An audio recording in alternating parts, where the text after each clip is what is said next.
पत्नी की प्यारी सी कहानी।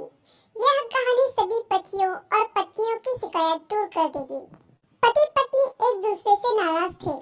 कुछ देर पहले दोनों में किसी बात पर जोरदार बहस हुई थी और ये नाराजगी उसी का नतीजा थी, क्योंकि पति कहीं बाहर जाने को या रेस्टोरेंट जाने को तैयार नहीं था। दोनों की शादी को 42 साल हो चुके थे। इन 42 सालों में उनका प्यार धुंधला पड़ने लगा था। प्यार की जगह शिकायतों ने ले ली थी। दोनों ये बात अच्छी तरह से जानते थे और चाहते थे कि उनके रिश्ते में वो पहले वाली बात आ जाए, लेकिन लाख कोशिशों के बावजूद उनके रिश्ते में खटास बढ़ती ही जा रही थी। उस समय पति बालकनी में खामोश खड़ा था। पत्नी उसके पास आई और उसे एक डायरी देते हुए बोली, मैं इन रोज रोज के झगड़ों से तंग आ चुकी हूँ। जरूर हम दोनों में कुछ खामियां हैं जिन्हें हमें दूर करना होगा, तभी हमारा रिश्ता बच पाएगा। मैं चाहती हूँ कि अगले 1 साल में तुम्हें मुझ में जो भी कमियां दिखाई पड़े वो तुम इस डायरी में लिख देना। मैंने अपने लिए भी एक ऐसी ही डायरी ले ली है जिसमें मैं तुम्हारी कमियां लिखा करूंगी। अगले साल अपनी शादी की सालगिरह के दिन हम एक दूसरे की डायरी पढ़ेंगे और उसमें जो भी कमियां लिखी होंगी उस पर चर्चा करेंगे और उन्हें सुधारने की कोशिश करेंगे। पति तैयार हो गया। वक्त गुजरता गया और 1 साल बीत गया। शादी की सालगिरह आ गई। दोनों एक दूसरे के सामने बैठे हुए थे। पहले पत्नी ने अपनी डायरी पति की तरफ बढ़ाई। पति डायरी के पन्ने पलटने लगा। पहला पन्ना, तुमने पिछले साल मेरे बर्थडे पर मुझे कोई तोहफा नहीं दिया।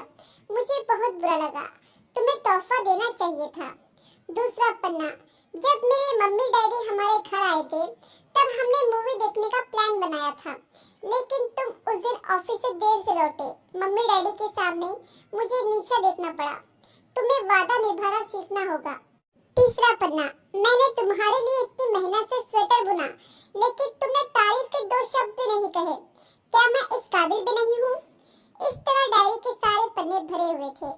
पति ने जब डायरी पढ़ ली तब पत्नी बोली, मुझे लगता है कि अब से तुम ये गलतियां नहीं करोगे। पति ने हाँ में सर हिलाया। फिर पत्नी ने पति की डायरी ली और पन्ने पलटने लगी। पहला पन्ना खाली था, दूसरा पन्ना भी खाली था, तीसरा पन्ना भी खाली था। पत्नी ने देखा कि डायरी के सारे पन्ने खाली थे। वह नाराज होते हुए बोली, तुम मेरी एक बात भी नहीं मान सकते। मैंने साल भर कितनी मेहनत से पूरी डायरी लिखी और तुम एक पन्ना भी नहीं लिख सके। पति ने कहा, आखिरी पन्ना खोलो, उस पर मैंने सब कुछ लिख दिया है। पत्नी ने आखिरी पन्ना खोला और पढ़ने लगी।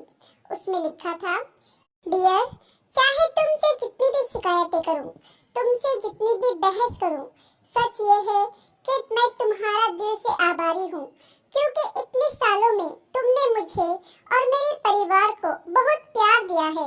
इसलिए इस डायरी में लिखने के लिए मेरे पास कुछ नहीं है। ऐसा नहीं है कि तुम्हें कोई कमियां नहीं है, लेकिन तुम्हारे प्यार, समर्पण और त्याग के सामने वो सारी कमियां बौनी हैं। हजारों कमियां हैं मुझ में, इसके बावजूद भी तुम मेरी परछाई बनकर हर कदम मेरे साथ रहती हो। भला अपनी परछाई की भी कोई कमी निकालता है?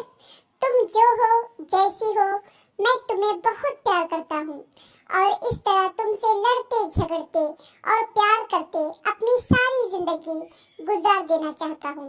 उम्मीद है तुम मुझे और मेरे परिवार को यूं ही प्यार करती रहोगी। यह पढ़कर पत्नी की आंखों में आंसू उमड़ आए। उसने उसी समय अपनी डायरी पति के हाथ से छीन ली और उसे जला दी। साथ में वो सारी शिकायतें भी जो इतने सालों से उसके मन में दबी हुई थी। पति पत्नी दोनों ने फैसला किया कि वो जैसे है वैसे ही एक दूसरे को स्वीकार करेंगे, अच्छाइयों के साथ, कमियों के साथ और ढेर सारे प्यार के साथ। आशा करती हूँ कि ये कहानी आपको पसंद आई होगी। इस कहानी को ज्यादा से ज्यादा शेयर कीजिए ताकि पतियों और पत्नियों के बीच मनमुटाव दूर करने में आपका योगदान हो। कहानी पसंद आई हो तो लाइक जरूर कीजिए और इस पर कमेंट करना तो बिल्कुल भी ना भूलिए। और अगर चैनल पर नए हो तो चैनल को सब्सक्राइब जरूर कीजिए। कहानी सुनने के लिए आपका बहुत बहुत धन्यवाद।